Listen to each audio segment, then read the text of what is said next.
வணக்கம். நான் உங்கள் ஜோதிடாசான் வஜ்ரம் அருள்ராம். உறவுகளே, திருமணம் என்னும் நிகழ்வு ஒவ்வொரு மனிதனுக்கும் இன்றியமையாதது. ஒவ்வொரு மனிதனுக்கும் அது அமைய பெற வேண்டும்.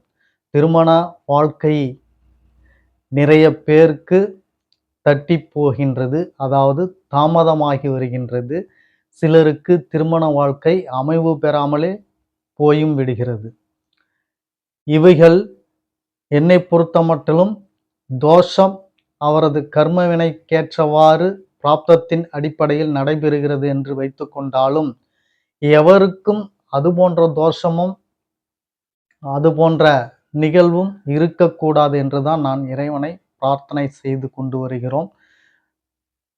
அதனால் திருமணம் என்னும் நிகழ்வின் மூலமாக ஒரு மனிதன் வாழ்க்கை என்னும் பயணம் பாதையில் அடியெடுத்து வைக்கிறான். வாழ்க்கை என்னும் பயணம் பாதையில் அடியெடுத்து வைக்கிறார்கள் ஆணும் பெண்ணும்.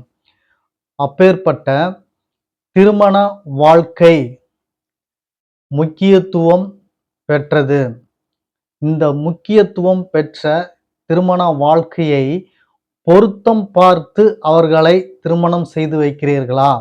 அப்படி என்றால் ஆமாம், செய்து வைக்கிறார்கள். இன்றைய காலகட்டத்தில் அது இன்றியமையாமல் இருக்கிறது. ஒரு சராசரி மனிதன் முதல் ஒரு வசதி வாய்ப்பு பெற்றவர் வரை இந்த பொருத்தங்களை பார்த்துதான் இன்றைய காலகட்டத்தில் ஆணையும் பெண்ணையும் திருமணம் செய்து வைக்கிறார்கள். இது ரொம்ப ஆரோக்கியமான விஷயம். மக்களிடத்தில் இருக்கக்கூடிய ஒரு விழிப்புணர்வு என்று கூட சொல்லலாம். இன்றைய காலகட்டத்தில் எல்லாம் வசதி வாய்ப்புகள் இல்லாமல் பொருத்தம் பார்க்காமல் இருந்தார்கள், அல்லது போதுமான அறிவுரைகளோ அல்லது போதுமான அவர்களிடத்தில் உள்ள ஏதேனும் ஒரு குறைபாடுகளால் அவைகள் எல்லாம் பார்க்காமல் அவர்கள் விருப்பப்படி திருமணம் அமைத்து கொண்டார்கள். ஆனால் இன்றைய காலகட்டத்தில் எல்லோரும் திருமணம் பொருத்தம் பார்த்துதான் திருமண வாழ்க்கையில் அவர்களை இணைக்கிறார்கள்.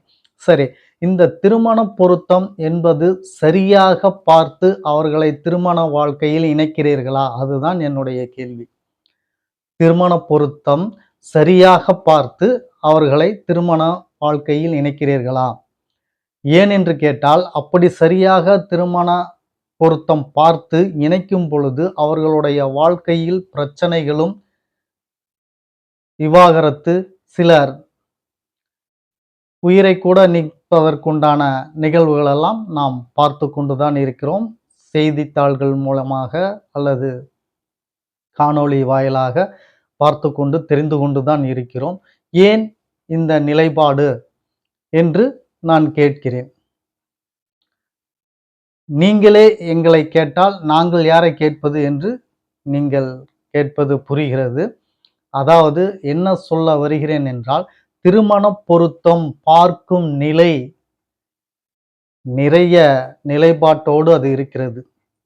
அதாவது சொல்ல வேண்டுமென்றால் ஒரு 4, 5 நிலைப்பாடு இருக்கிறது. இந்த 5 விதமாக ஒரு ஆணையும் பெண்ணையும் அவர்கள் ஜாதகத்தை சோதனை செய்து அது பரிபூரணமாக இருக்கிறது என்று ஜோதிடர்களுக்கு தெரிந்த பிறகுதான் அவர்கள் அதை இணைத்து வைப்பார்கள்.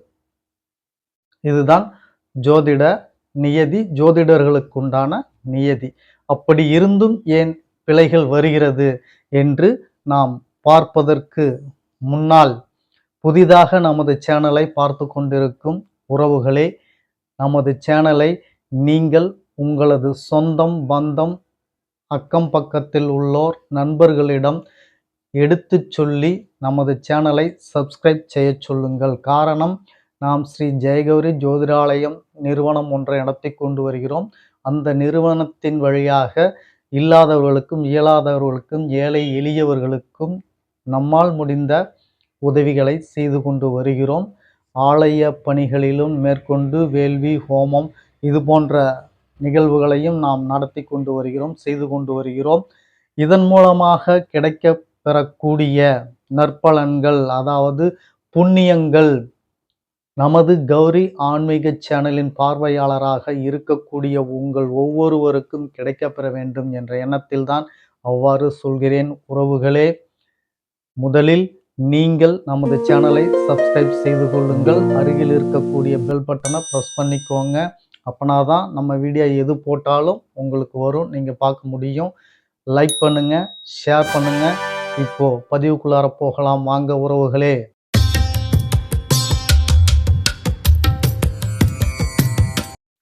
உறவுகளே, திருமண பொருத்தம். இந்த பொருத்தம் என்பது சாதாரண நிகழ்வாக சிலர் எடுத்துக்கொள்கிறார்கள், சிலர் நினைக்கிறார்கள். என்னை பொறுத்த மட்டிலும் வாழ்க்கைக்கு மிக மிக முக்கியமான ஒரு விஷயம் இந்த திருமண பொருத்தம். ஏன் என்று கேட்டால், இந்த திருமண பொருத்தத்தில் ஒரு பிழை நேர்ந்து விட்டால் அவர்களின் வம்சத்தையே அது பாதிக்கும். அந்த அளவிற்கு இது முக்கியத்துவம் வாய்ந்த விஷயம் திருமண பொருத்தம் என்பது. அப்பேற்பட்ட திருமண பொருத்தத்தில் நாம் முக்கியமாக கடைபிடிக்கக்கூடிய 5 விஷயங்கள் என்ன என்று நாம் பார்த்து விடுவோம். அதாவது ஜோதிடர்களுக்கு தெரியும், ஆன்மீகத்தில் ஜோதிடத்தில் நாட்டம் உள்ளவர்கள் கூட இதை சில அறிந்து கூட வைத்திருக்கலாம். ஆனால் நீங்கள் ஒவ்வொருவரும் தெரிந்து கொள்ள வேண்டிய முக்கியமான விஷயங்கள். பொருத்தம், நீங்கள் ஆணையும் பெண்ணையும் இணைக்கும் பொழுது, திருமண பொருத்த ஜாதகம் பார்க்கும் பொழுது முதலில் நட்சத்திர பொருத்தங்கள் தான் பெரும்பாலும் பார்க்கிறீர்கள். அப்படி பார்த்துவிட்டு 10க்கு 10 பொருத்தம் இருக்கிறது, சிலர் 12க்கு 10 பொருத்தம் இருக்கிறது, இப்படியெல்லாம் சொல்லி நீங்கள் திருமணம் செய்து வைக்கலாம் என்று சொல்வார்கள். என்னைய பொறுத்த மட்டிலும் இந்த நட்சத்திரம் பொருத்தம் என்பது திருமண பொருத்தத்தில் ஒரு அங்கம்தான், அது முக்கியத்துவமே அல்ல. திருமண பொருத்தத்தில் பார்க்கும் பொழுது இவையும் ஒரு இணையாக சேர்த்து பார்த்து கொள்வது நல்லது, இல்லை என்று மறுக்க முடியாது. ஆனால் அதையும் பார்த்து கொள்ளலாம். ஆனால் இன்றைய காலகட்டத்தில் திருமண பொருத்தத்தில் நட்சத்திர பொருத்தமே பிரதான பொருத்தம் என்று 10க்கு 8 இருக்கிறது, 10க்கு 7 இருக்கிறது, 10க்கு 10 இருக்கிறது, இன்னும் சிலர் 12க்கு 10 இருக்கிறது என்றெல்லாம் பொருத்தி திருமணத்தை செய்து வைத்து விடுகிறார்கள். அவர்கள் வாழ்க்கை பிரச்சனையும் மற்றும் எப்படியோ முடிகிறது. சரி, இப்போ திருமண பொருத்தத்தில் அது மட்டும் ஒரு அங்கமாக வைத்துக்கொள்ளலாம் என்றால், அப்போ முழுமையாக இன்னும் சிறப்பான எதை பார்க்கிறது என்று நீங்கள் ஆர்வத்துடன் கேட்பது எனக்கு புரிகிறது. முதலில் அவர்களுடைய ஜனன ஜாதகம்தான் முக்கியம். சிலர் ருதுகுருப்பை வைத்தெல்லாம் திருமணம் நடத்துகிறார்கள். அதெல்லாம் மிகப்பெரிய தவறான விஷயம். அப்படியெல்லாம் செய்யக்கூடாது. ருதுவான குறிப்பு அது தனி கான்செப்ட். அது நம்ம சொன்னோம்னா அது ஒரு வழியாக போவோம். அதனால் அது வைத்து திருமண பொருத்தத்தை நீங்கள் பார்ப்பது ஒரு தவறான நிலைதான். அப்படி பார்க்காதீர்கள். சரி, பிறந்த ஜாதகத்தை வைத்து நீங்கள் எப்படி திருமண பொருத்தத்தை அமைக்க வேண்டும் என்று கேட்டீர்களேயானால், முதலில் உங்களது, அதாவது இணைக்கக்கூடிய பிள்ளைகளின் ஜாதகத்தில் 7ஆம் பாவகம் என்பது ஆணுக்கு மனைவியோட பாவகம், பெண்ணுக்கு கணவனுடைய பாவகம். இந்த 7ஆம் பாவகத்தின் அடிப்படையில் தான் திருமண பொருத்தத்தை சிலர் பார்க்கிறார்கள். முதலில் லக்ன பாவகத்தை பார்க்க வேண்டும். ஒவ்வொரு ஜாதகரும் ஆணோட ஜாதகத்தில் ஆணுக்கு லக்ன பாவகம் சிறப்பாக இருக்கிறதா, 8ஆம் பாவகம் ஆயுள் பாவகம் என்னும் சொல்லக்கூடிய 8ஆம் பாவகம் சிறப்பாக இருக்கிறதா, இது முதல் நிலை. இரண்டாவது நிலை 7ஆம் பாவகம் அப்படின்னு சொல்லி சொன்னேன் நான். ஆணாக இருக்கப்பட்டால் அது மனைவியோட பாவகம், பெண்ணாக இருந்தால் அது கணவனுடைய பாவகம், 7ஆம் பாவகம். இதை பார்க்க வேண்டும். 2வது. 3வதாக, அவர் கல்யாணம் செய்து வைத்துவிட்டால் அவர்கள் சரியாக குடும்பம் நடத்துவார்களா? குடும்ப வாழ்க்கை அவர்களுக்கு சிறப்பை தருமா? 2ஆம் பாவகத்தை பார்க்க வேண்டும். 1, 7, 2 முக்கியம். சரி, சிறப்பாக குடும்ப வாழ்க்கை அவர்கள் வாழ்கிறார்கள் என்று வைத்துக்கொண்டால், அடுத்தது வாரிசு வேண்டுமல்லவா? வாரிசு இவர்களுக்கு கிடைக்குமா? 5ஆம் பாவகத்தை பார்க்க வேண்டும். இது 4வது நிலை. 5ஆம் பாவகத்தை பார்த்தால் அவர்களுக்கு வாரிசு இருக்கிறதா இல்லையா என்று தெரிந்துவிடும். 5ஆம் பாவகம் பலமாக உள்ள ஜாதகரை பார்த்து பொருத்த வேண்டும். அடுத்தது லக்ன பாவகம் சிறப்பு, 7ஆம் பாவகம் சிறப்பு, 2ஆம் பாவகம் சரியா இருக்கு, 5ஆம் பாவகம் சரியா இருக்கு அப்படின்னா, தொழில் அமைத்துக் கொள்வாரா, வேலைக்கு போவாரா? இதை பார்க்க வேண்டும். ஜீவனாம்சம் செய்ய வேண்டும் இல்லையா? அப்போ உங்களது பெயர் என்ன என்றால் 6, 10. அடுத்தவரிடத்தில் நீங்கள் அடிமை வேலை செய்தால் அது 6ஆம் பாவகம். நீங்களாக தொழில் அமைத்து ஓனராக என்றால் அது 10ஆம் பாவகம். Mill owner, travels owner, apartment owner, இப்படி ஓனர் என்ற பெயரையும் தகுதியும் தரக்கூடியது 10ஆம் பாவகம். அவர் அரசாங்கத்தில் வேலை புரிகிறார், தனியார் நிறுவனத்தில் வேலை புரிகிறார், அந்த வீட்டில் கார் ஓட்டுநராக இருக்கிறார். இப்படி அடுத்தவர்களுக்கு வேலை செய்வது 6ஆம் பாவகம். உங்களுடைய மதிப்பீடை நிர்ணயம் செய்யக்கூடிய பாவகங்கள் இது 6ம் 10ம். நீங்கள் என்ன வேலை செய்கிறீர்களோ அந்த பெயர் தானே உங்களுக்கு நிலைக்கும். டைலர் இருக்கிறார், போஸ்ட்மேன் இருக்கிறார், கலெக்டர் போறார், மந்திரி வரார். இப்படி அவர்களின் வேலையை பொறுத்து தான் அவர்களுக்கு மதிப்பீடு நிர்ணயம் செய்யப்படுகிறது. அப்போ இந்த நிர்ணயம் செய்யக்கூடிய 6, 10 பாவகங்கள் சிறப்பாக இருக்கிறதா என்று பார்க்க வேண்டும்.